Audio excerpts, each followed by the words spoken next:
Welcome to Conversations. I'm your host, Anthony Thompson II. Today, I have a powerful brother in today. He has talked to young men all over the city of Detroit, all over the country, and he's also a primetime athlete, but I'm going to let him talk to you about that today. Please introduce yourself to the audience, brother. How's everybody doing, man? Just Otis Bellinger, just in the city. Hey, man, just trying to do good, man. Trying to put some good vibes out there for our good people. Man, you're doing a lot more than that, man. Actually, my sons have even had the pleasure of coming to some of your programs, and I love what you're doing in the community with these young men, the things that you're teaching them. I remember my sons coming to you dealing with golf and, the talks you've had with them. So for the people, before we really get going, tell everybody what your business is. Well, by trade, I'm a clinical therapist. We have an office in downtown Detroit in Tech Town, but we also have an office in Southfield in the Mike Morris building. So we provide individual and group counseling, dealing with everything from depression to just self-esteem building. But we also have a male mentoring and leadership development program. We're in our 32nd year building better men. So that's to enhance the spiritual, mental, physical development of young brothers ages 8 to 17. Man, that is so powerful what you're doing, especially, and we're going to get into it later on in detail, especially with the climate of what we're dealing with mental health today. We're seeing so many changes to where it's not as much of a stigma as it used to be in the past. Because, growing up, if you was a kid in the 90s or even the 80s, going to get counseling or anything of that nature, you was almost ostracized. So, we appreciate the work you're doing today, and also, we love the fact that so many people you're connected with and so many youth you're connected with. I know also, how did you get into this? Because I know that you played, basketball through college and things of that nature, but how did you connect with this type of work? Well, a lot of things I've done have came out of my dysfunction. I just growing up in a household with just a mom and a dad not there. It always wanted to know what was my why behind my what, and like a lot of young brothers, people didn't look at them and say, hey, you need some help. You go to a counselor. Sometimes they'll send us to the church on the corner, but the pastor, wasn't trained to deal with our traumas, our depression. So, I just, in my quest of just trying to figure out myself and others, and just trying to figure out why brothers not taking care of their kids, why brothers, doing things in the community where they live in. I just say, I want to try to find out. So I ended up just going to school to become a counselor, and then got licensed. They just opened up practices, and it just blew up. Wow. Yeah, that's definitely something your heart had to connect to do that type of work. Man, I just know, for myself, at the age I am now, being 40, that I'm just starting to actually understand a lot of things even myself. I would have thought I'd have understood a lot earlier with my father working in mental health, but I'm just finding out until I got married, I wasn't in touch with my feelings. I wasn't in touch with, some of the thought patterns and things of that nature.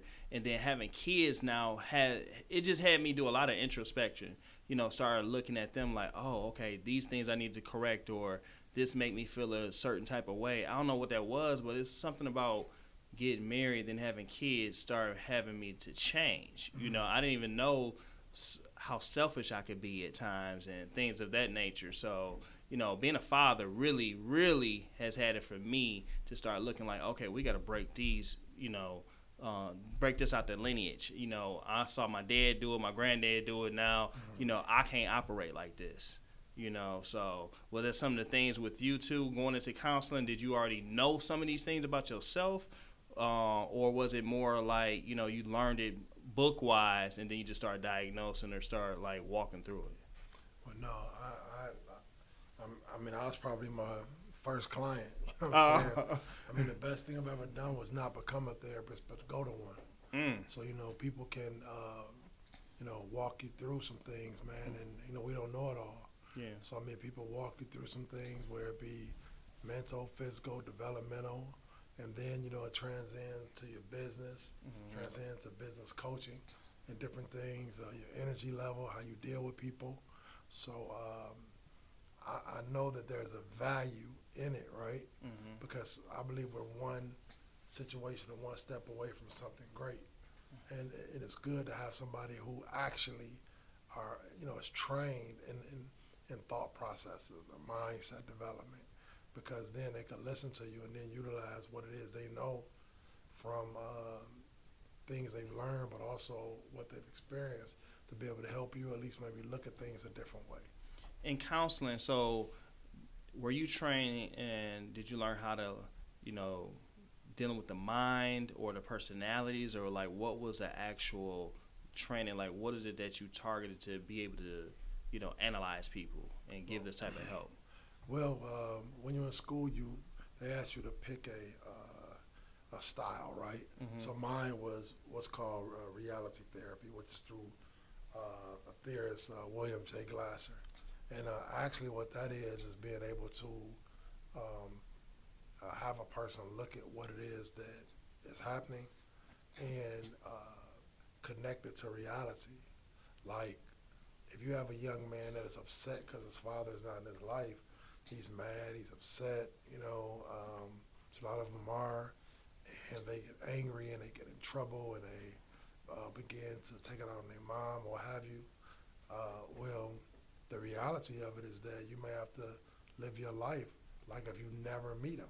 And you still have to do what every other citizen do, abide by the law, put yourself in a social and economic situation where you provide for yourself and your family, and not be taxing the person emotionally who was there for you when he wasn't, right?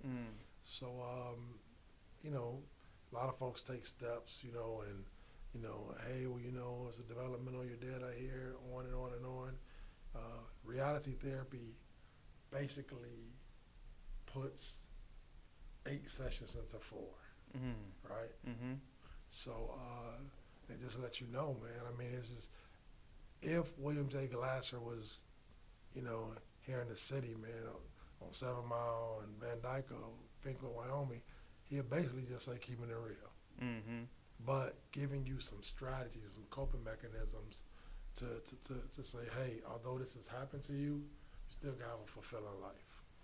So when you working with these young men, I know that you also, besides giving them strategies, you're building up and showing them what a good man looks like. Because a statistic that I know you probably heard, that I heard before, it was recent that came out, was when a child has the father and the mother in the household, that child is less likely to go to jail, to get an education, and they get a job, and they're successful. Then it said that if the man is in the household and the woman is not there, it's the same, it's similar level. But if it's just the woman in the household and the man's not there, those kids at a much lower level, and a lot of those end up going to prison, not working, and not getting an education. Why is it that those statistics, how important is a man? Why are those statistics like that? Because we always looked at as the woman being a backbone for our community, but when that man is there, when it's just a single man there with the child or a single woman there with the child, it's a drastic difference in levels, of success. Well, I believe that it comes from the variables and the stimuli that you teach a young person growing up, right? Man, I was speaking at a school the other day as a 4th grader, and I asked him, what is your favorite snack? He was like, vegetables. And, a lot of kids don't say vegetables, but from the moment he came out the womb, it was vegetables. So now, then there's going to be some variables that may come. Like if somebody come to him and be like, oh man, forget them vegetables, whatever.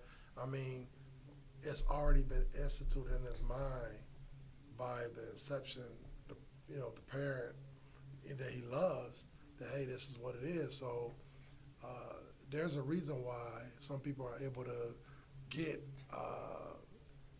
to have results in environments that are not, like others, like, so you can be from a two-parent, you can be from a one-parent, you can be from a no-parent. Some folks from the grandparent. It's just what is instituted in them. Right. Interesting. Yeah. So you came out of a one-parent household, and what was your journey like to get to where you are today? My mother always put into our mind, man, it was always college. I mean, that was her because she wasn't afforded the opportunity. So me and my two brothers and sister knew it was college, man. Three of us got advanced degrees. One became a chef.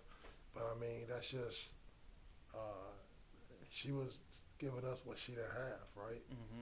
So it was just instituted. We knew. Like, it wasn't even no question. We knew from the beginning that was instituted from birth. Yeah. Right? So no matter what variables came our way, her influence was so strong on us when it came to college. You know what I'm saying? That was it, man. College. So that was also something that was an expectation in our household. Right. It came from every direction, from my grandparents. It came from my aunties and uncles, my father, my mother. Right. It came from every angle in my life. And my grandparents didn't go to college, but my father, he was one of the first ones in our family to even go to college and graduate was his siblings, him and his siblings. And so they worked in the plant. So they came in from Louisiana. It was like, I don't want y'all breaking your back working hard like this. So they really pushed education in the household. So do you think today, because less kids are going to college now and they're creating their own companies or, they just going to work for certain companies. How valuable is that today when it comes to going to a 4-year university or going to college, period? What are your thoughts on that? Well, a lot has changed because, man, you got folk who didn't touch a college, and now social media, man, if you got the content and you got, I just left Atlanta it's called the Disruptors Conference where folk in various industries were there who are successful, but they've been able to disrupt their field by just being creative. Yeah. So I met the dudes from Earn Your Leisure. I met the Pinky Cole from the Slutty Vegan and on and on and on, right? Yeah. And it was just folks there, man, that and all of them weren't college graduates.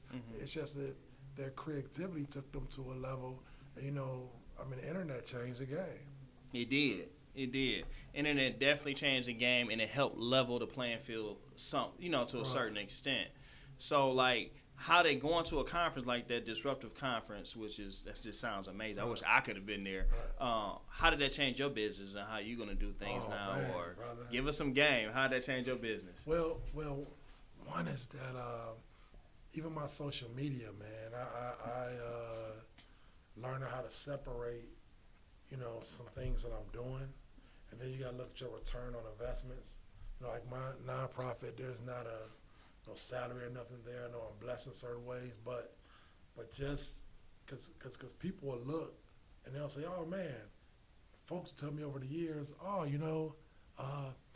thought, you made money through Building Better Men, like if you were the record, you was getting paid, all these grants, but I probably haven't done a great job at leveraging what it is I have done to be able to go for some other revenue streams, right? Because this conference was about, how to get that bag and how to do it the way, how to connect with it, right? And then even from the technology, the business cards, the apps, to this. And, man, a guy showed me one app that you just put in there and it'll just build you a curriculum. Like, just all. It was who's who there, man. It was sharing knowledge. So a young lady from Nigeria is getting ready to manage my social media. Beautiful. Yeah. So you got a lot of jewels going to this. And what I love the fact of you not 19 or 22 and you took advantage of this and you didn't say, I ain't going here with these young folks, or I ain't going here with these people that's hot or pass me up or whatever, and you wouldn't got that knowledge. Oh, no question. And there's people there, man, it was folks I met a dude there, Mason's Hot Dogs in Atlanta, man. This dude's like almost a millionaire, got his own restaurant, right? And Wow. I mean, you know, people doing it, man. You know, Atlanta moves differently than Detroit, Mm-hmm. and because you know the black colleges, you know the folk from Detroit to leave and go to a state and stay there. Mm-hmm. If you're in Atlanta, more than likely you stay right there Mm-hmm. because the industry is there, right? Mm-hmm. If you go to Clark or Morehouse, it's enough in Atlanta to entice you to stay right there. And a lot of people going to Houston now too. A lot of people leaving Atlanta to go to Houston. Right. But a lot of those same things I see that's trying to get infrastructure and build here in Detroit as Right. well. So, I mean, you know how it go. Like, no once question. it's our time, it's our time. Right. But we got to grind into it's our time and act like our time is now. Oh, no question. No doubt. So, but yeah, that's some great information you just gave us. Like, we got to be disruptors right here where we at. And so, is this what you learned there something you're going to take to your young men or any of that on that side? Just on the business side, you going to add from that conference, or is there anything also that you're going to use to help the young men? Well, on August 26th, we're doing our first junior Shark Tank. Ooh. The young man ages 12 to 17. Ooh, my son will be Wayne there. County Community College, and we have some businesses that'll be on the panels like Shark Tank, Mm-hmm. and then we'll probably be giving away like $2,500, Mm-hmm. and then the businesses will invest for different workshops with them to teach them how to leverage their monies. Mm-hmm. So they got a business. So we're gonna roll it out in a couple weeks where folk will send in 90-second videos. Then we'll select the ones from there, and they come up, man, and have the opportunity to win some money and also the expertise of business owners there, right? Wow. Yeah. That's So- amazing to be so that we started in age. Detroit. We're gonna do Atlanta and then Chicago. Yeah. Man, that's amazing. Who are some of your partners with this? Well, we have Patrick Coleman from Beans and Cornbread. Mm-hmm. We have Daryl Greer from Duels. Mm-hmm. We have Otis and the brothers from Debo's. Okay. We have Aisha Morgan. She has a cigar brand, but she also does taxes. Okay. So we have brother Ben Morton, who's a big time lawyer down in New Jersey. Mm-hmm. So I mean, we have folk that's coming. Yeah. I have a brother that I just had on, Will Willingham, Okay. plugged in Will. They call him. He got the plugged in store downtown Detroit. Okay. He just talked about on a show where they put something together similar with doing Shark Tank style. Wow. I would love for y'all brothers to connect. Oh, I want to man. connect y'all I'm because trying to connect with whomever. I man. think it'd be something major because he has a lot of connections. Right. Like for y'all to get together and do Right. this, it could be huge. I'd rather see y'all really just Oh, no doubt. blow it up. Right. Yeah, man. I mean, see, that's the thing too, man. Because I go down to Atlanta, man, and get to do things in a day. Sometimes it'll take me months here, bro. Mm-hmm. So I would like to connect with like-minded brothers. Well, this brother like does business. Like one of his best friends is Chris Webber, Right. and he went to Howard. Okay. He does a lot of business back and forth from Detroit to D.C. and areas, Atlanta, New York, all that. And I just think that you brothers come together, it would be something so powerful. I just No love doubt. seeing my guys connect. No doubt. So, hey, we just said it on the podcast. The people already heard him before, no so doubt. we got to make it happen. Oh, man, yeah. Real talk. So, but man, I want to talk more about some of the other things with your company, not just your nonprofit, like, the services your company offers, and then give us some, like, a success story and some things that I just want the people to hear what some of these youth are walking through, what's going on with our young guys. Well, I don't only do counseling, mental health services, also work with a lot of corporations to teach them how to leverage their businesses in terms of sustaining their employees, in terms of doing what they got to do to, get their bag bigger, how to actually put together a marketing campaign that doesn't always consist of monies like billboards and this and that, where your marketing dollars can go straight to your consumers, right? Ways you can do it, even from them wearing your T-shirts or even from just different things like that, right? So I work with companies like that. I attempt to put more black businesses together, and I mean, for some reason that's probably the hardest task right there, because some of us just don't trust each other. Yeah. And it's, so and so that's a piece, man. I mean, we work with so many different people, man, from athletes to some of the rappers. I mean, Sada Baby, I had him since he was in 3rd grade at McGregor. Wow. Yeah, Casada. He went to King High School, too, my high school. Yeah, man. So he was in the 3rd grade. Dame Dot, and when he was 6, his dad passed. I've been in his life. So, I know a lot of different cats, man, from athletes, to just ordinary people, man. Yeah. Just trying to make it. I mean, the thing about it, your mindset is like the only thing you got, really, man. And if you lose that, it's going to be difficult for you to do anything, right? So right now, I'm in the field of showing people how to do more farming than hunting. Okay. A lot of times we hunt for the next dollar, next opportunity, whatever. But actually, if you farm what you already have, it'll grow. It'll grow. But you put so much energy into hunting, and then you'll be too tired to farm what you already got. Right. Yeah. So that's I'm in a farming, man. Water the soil. Yeah. Oh man, you gotta but one thing you gotta do is plant good seed. Oh, no doubt. In the proper soil. Oh, no doubt. So, man, I love what you're doing. I've personally seen it up close and personal, especially like showing these kids what you do with your nonprofit, showing the kids different things. Like I hear the way you talk to them and get them life skills through golf. And, I heard you say you took them fishing before and stuff of that nature.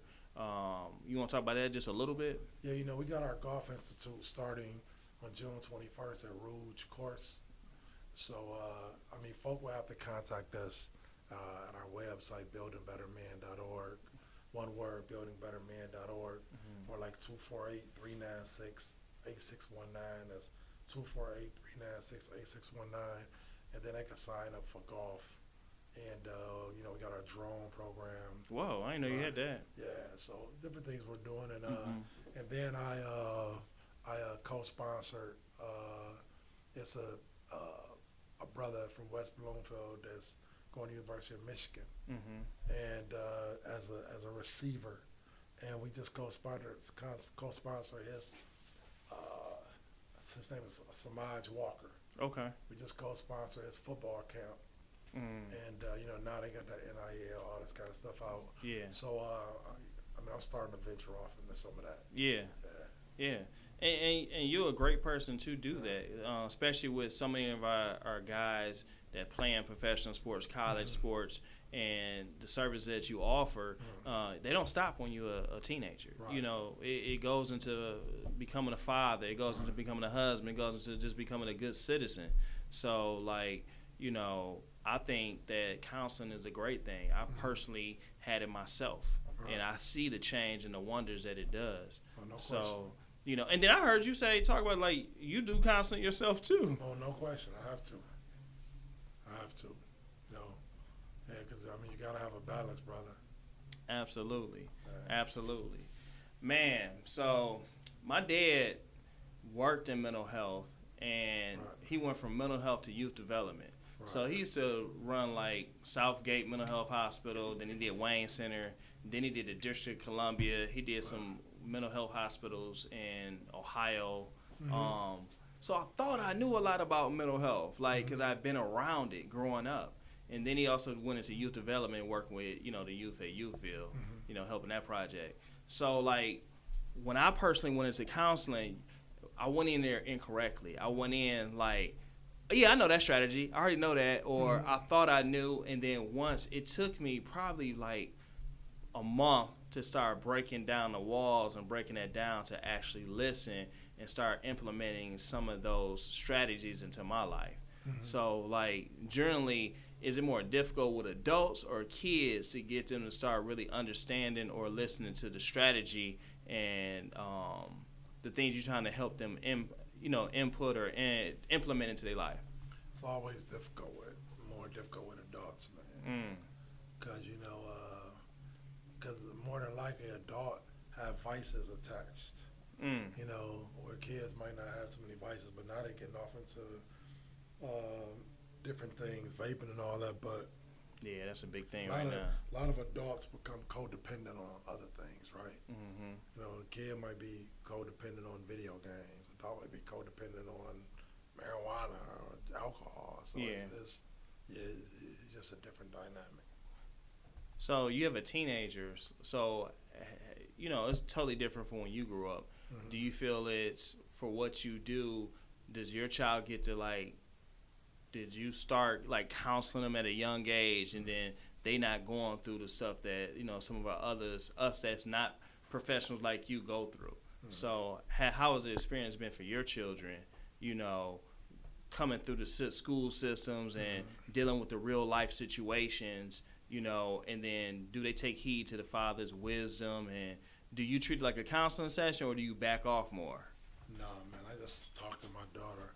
And I mean, she stays with me and she stays with her mother. So that's a whole nother piece, a whole nother show, man. Co-parenting has to exist. In a lot of cases it don't. And you got two different value systems. Sometimes in the same house you got two different value systems. That's a fact. Yeah, so, and it's like, and if you got a kid, man, a lot of kids use that to manipulate. So they'll bring everybody in, the grandmama, the cousin, the pastor, the dog, the security guard. They bring them all in. Yeah.